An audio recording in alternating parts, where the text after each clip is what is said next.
Yo, we talking about groceries on FBA. Yo, easy. Yeah. J to the O, the Mayos. Groceries on FBA. What you know about that?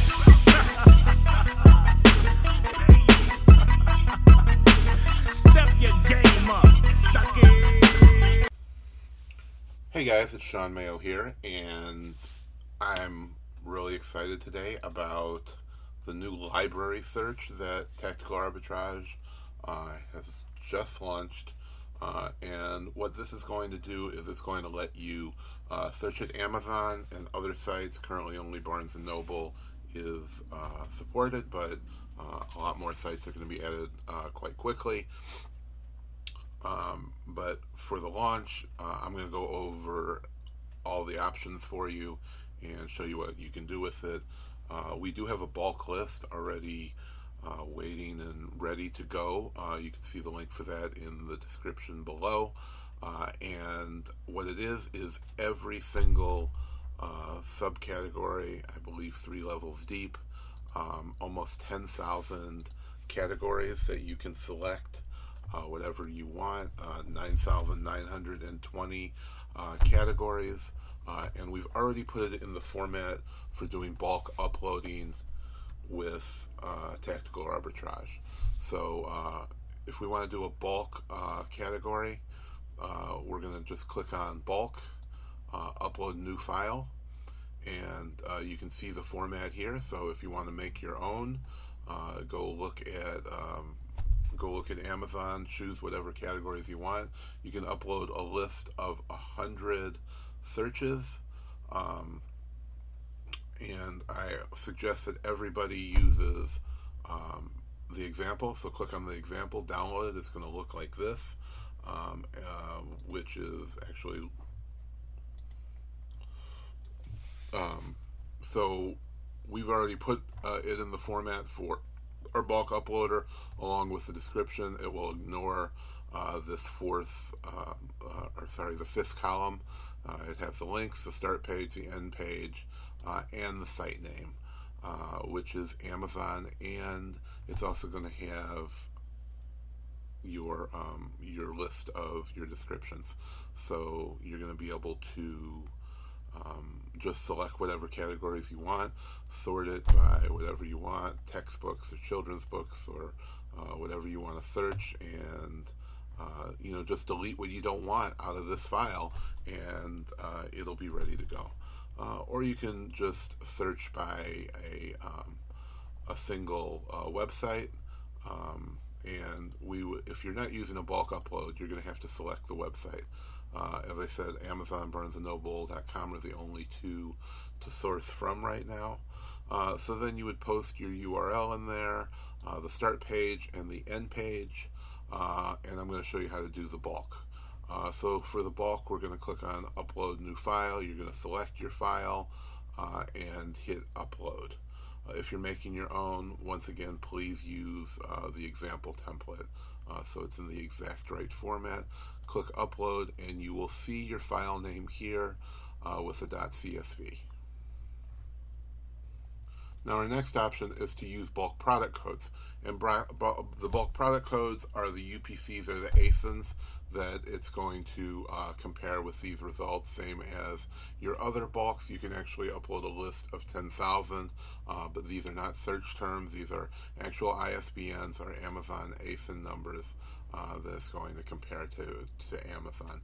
And you're going to do that the same way. Download a template, paste your data into the template, and then upload it. So obviously you can only select one or the other.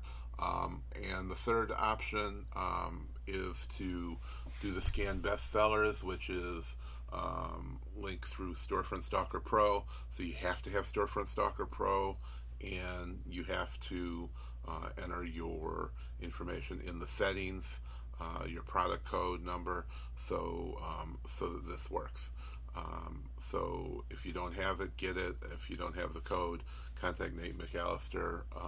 I've made a video, and lots of people have made videos showing how to integrate that, so I'm not going to go through that here. It works the same way as in all the other searches. So that's the first three. The last one is just to do it without any of these, where you're going to select your URL, start and last page. So for this example, we're going to use the bulk that we've uploaded, and we're going to go through all of the filter results, and then I'm going to show you what we find at the end. So the first one is to also include new books. So if you don't select this option, it's only going to compare used books to other used books, and it's also going to only look for better books. So if you're sourcing from Amazon and it's in good condition, it's going to be comparing to sell it in acceptable. If it finds it in like new, it's going to compare it to sell it in good or very good.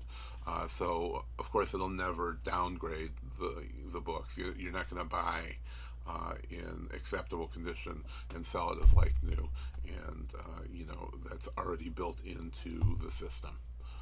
So if you only want to look at used books, which I don't see why you would, select that box. Or unselect it. If you want to look at new books, select the box. The next one, I highly recommend that it's going to remove the used row if used, merchant fulfilled, or FBA buy box is higher than Amazon buy box, or the new Amazon buy box. So what this means is, if there's a used book that's selling for $79, and there's a place to buy it for $22, but Amazon's selling it for $11.99, brand new. Obviously, you don't want to see those results, and that's what this option is going to do. It's going to remove things like that, where there is an arbitrage opportunity, but Amazon happens to be selling it for even cheaper, which means nobody's going to buy your used book when they can buy a brand new one directly from Amazon. The next two options are price adjustments, and this is the same as all the other price adjustments in the product search or anywhere else that you're looking. State sales tax. So these two options are going to reduce your prices. This option is going to increase your price by whatever percentage you put in. Ranks. If you're new to books, there's over 50 million books listed on Amazon. If you're selling a book rate, 10 million, it's still going to sell a couple a year. So where you may be looking under 10,000 or 50,000 in other categories, items that are ranked 100,000 in books are probably still going to sell a couple a day. That's open to interpretation, but I would definitely go way higher. As you can see, where I would usually be looking at items under 100,000, I'm looking at items under 5 million in the book category. And it's always better to go wider than you're looking to do. I might not want to buy a 5 million ranked book, but I'd like to have that option to say that I don't want to buy it. And the same's going to go for any category. Always go wider than you want to go to. You should be finding way more products than you can buy. If you're finding only 10 after doing a search, then you have way too many filters. Problems I see again and again with people using Tactical Arbitrage is they have every filter setting filled out, and they're saying they're not finding anything. So find a good range where you can find a couple hundred products every search, and then start making them tighter and tighter. But if you're finding nothing, then that means you have way too many filters set, and they're probably competing with each other, or you just have too many restrictions. The next option is to remove products with more than a specific buy box eligible sellers. So this works the same as in all the other searches. It's going to be limiting it to however many sellers you set. Next is remove products with a new buy box price of less than a certain amount. And the next one is to remove with a used buy box price. So if you don't want to sell anything that's currently selling under $10 new or $8 used, you would fill these spots in. This is setting the publication years that you're okay with. Goes from 1901 until this year. For used books, if buy box holder is not an FBA seller, then show a virtual ROI between the merchant fulfilled seller price and a certain percentage less than the new Amazon buy box price. So basically, this is the a great option when you find when it finds a product that there's no FBA seller that has the buy box. Then it's going to calculate a basically a virtual ROI between the buy box price and then whatever you put in a specific percentage less than the new Amazon buy box price. So it's going to show, if you put 20 in, it's going to take 20% off the new price and then compare that to the merchant fulfilled used buy box price. So the next one is for new books. If the buy box holder, again, is not Amazon or another FBA seller, then to show an ROI between the merchant fulfilled buy price and the book's list price. The next one, only calculate FBA return if used buy box sales price is at least a specific amount of times as the buy price. So again, this is the same as the other searches. It's going to be using multiples to calculate that instead of ROI or a specific dollar return amount. Prep costs you would fill in here. Weight to ship. These are all pretty self-explanatory. Gross profit price, so it's only going to keep it if it's you make a certain dollar amount, like after the fees you're only making, you make at least $5, you would put $5 in there. Only keep data if the gross ROI is at least 60%, is what I'm using. Enter whatever number you need to make. And as well, keep data if the trade-in ROI is at least 60, is at least whatever percent. So this one is for doing trade-ins. A lot of people don't, know or like doing trade-ins. I love trade-ins. Trade-ins are probably the thing I'm most excited about here because, there's no worrying about having to sell it or anything else. An Amazon trade-in, you can buy that book and as soon as you get it, you can send it back to Amazon. You're going to trade it into Amazon. They're going to give you credit in the form of a Amazon gift card, and then you don't have to worry about selling it because you're just selling it back to Amazon, and then they're going to sell it. So it's a great way to just flip the stuff fast, and you don't have to worry about anything. They give you a shipping. They pay your postage and the whole thing. You just buy it, get it, send it to them, and they're going to give you credit for it right there. And currently, these are grayed out. You can't click on the out of stock results, so we're not really going to go over them. But it's the same as any other search. Show Amazon out of stock results, or only to see them. So that would be when Amazon has sold it in the past, but they're sold out. So after we get all that entered, we're going to hit submit, and we're going to start doing the search. And again, you can do Amazon or Barnes & Noble at this time, or you can do other things. So I've uploaded a list of that I wanted to search, which is just a sample. This one is actually travel books, but right before I was running, and I'll show you, I ran for about 5 minutes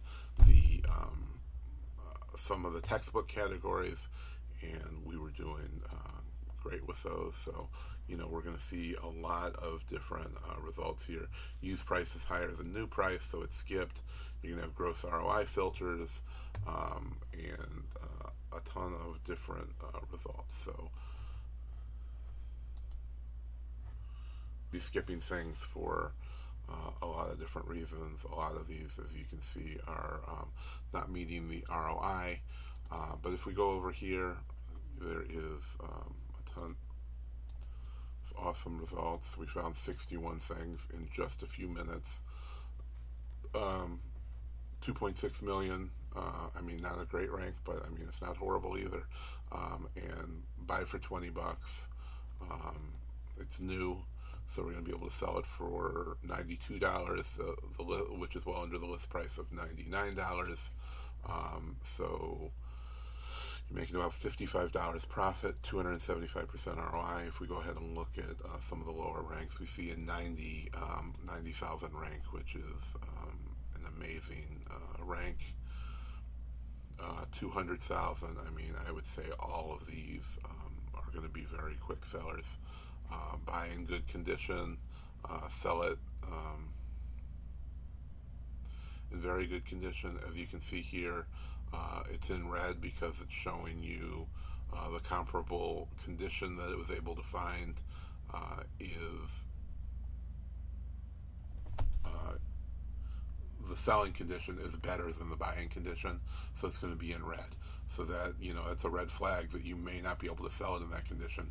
You may have to buy it in good and sell it in good, but the comparable version was not, was not available. There wasn't a merchant fulfilled in very good, and if you had the merchant fulfilled in good, there wasn't one to sell to compare it to that was also in good condition. But there's 111% ROI, so if you get this book and see that it's only in good condition, you may have to sell it for a lower price. And as we can see here, it's very similar to the regular product searches, where you have the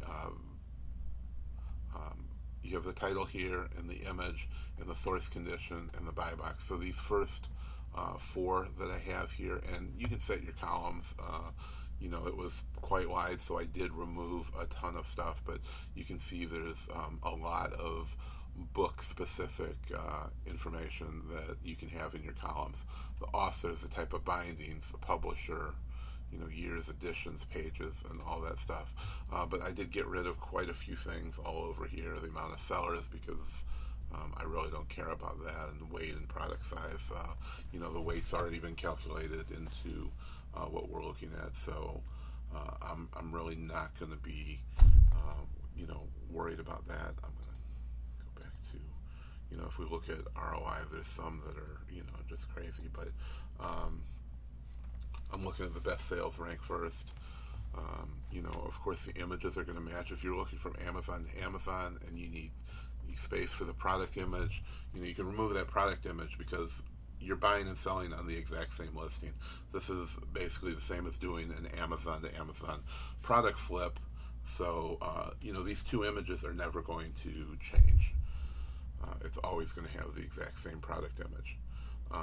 So if we look here, here's good compared to good, with 130% ROI. So as I was saying, the first 4 is going to be your buy information, and then the rest is going to be for selling. So, again, titles, images are going to be the same. Condition, you really need to pay attention to, how you're buying it and how you're selling it. You're buying it in like new, selling it in good. Pretty much every book's going to be at least, in my experience, sellers, and what we do is we're always going to undergrade it. So if you buy something in good, it might be actually in like new condition, or if you're buying it in like new, and it probably won't be unacceptable, but the other way may be true. If you're buying it in good, it could actually be in very good condition, and they undergraded it, so they're not getting any bad feedback. This is going to show you the actual list price. This is the buy box price, so for some reason this book is selling way above what the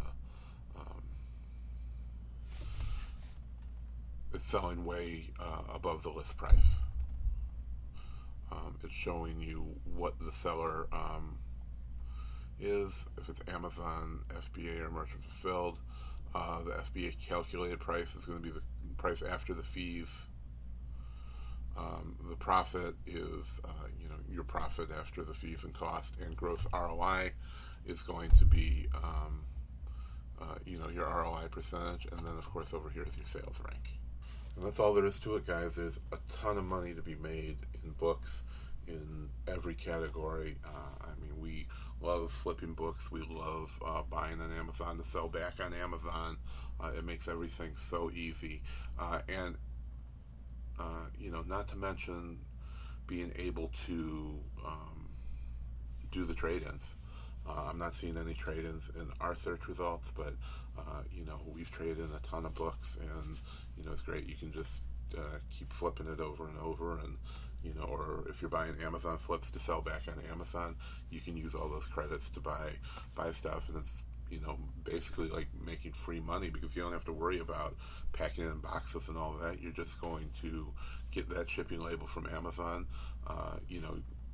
and go from there. We could do a whole webinar on doing flips and trade-ins, but so I'm not going to get into that here, but I can tell you trade-ins are an awesome way just to get that stuff in and out. You don't have to worry about the price declining, because whatever price that when you do the trade-in, you're going to have it's a guaranteed price as long as it meets the condition qualifications.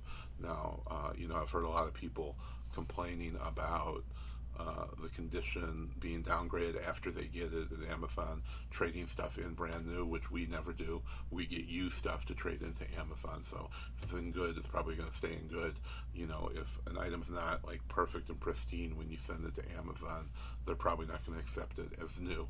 But if it's good, they're not going to downgrade it to acceptable, for example. So that's, if you're starting to look at trading in new stuff, it's going to be completely different than selling the used stuff, and you may not get a full value at new. But for doing the book flips, that's probably not going to be even an issue for you.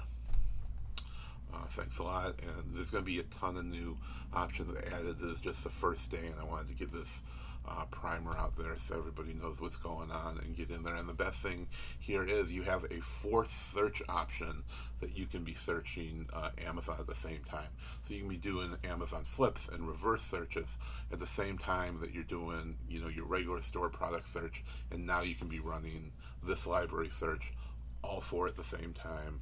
And if you've already bought my Amazon to Amazon flips, the big bundle, or just the one for books, it's only $20. You get every category, 3 subcategories down in books, almost 10,000 different categories. You can just copy and paste it right into the library search, or select whatever you want and upload it in a bulk file up to 100 lines. It's only $20, and if you already bought it, you still get it. We've already uploaded the bulk file in the right format. You'll just have to delete the lines you don't want to get down to 100 lines, and it's already there.